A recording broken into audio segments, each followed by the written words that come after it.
You'll get an easier way to screen meetings with Yuta Interactive Flat Panel for Conference. Just download the Screen Projection Assistant app in the terminal device and connect to the same Wi-Fi as shown on the screen, so that all devices are in the same network environment.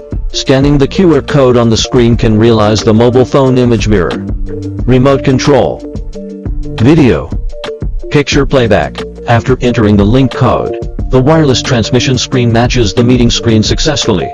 When one screen isn't enough, the Yuta IFP for Conference can also be turned into an extension screen during a meeting.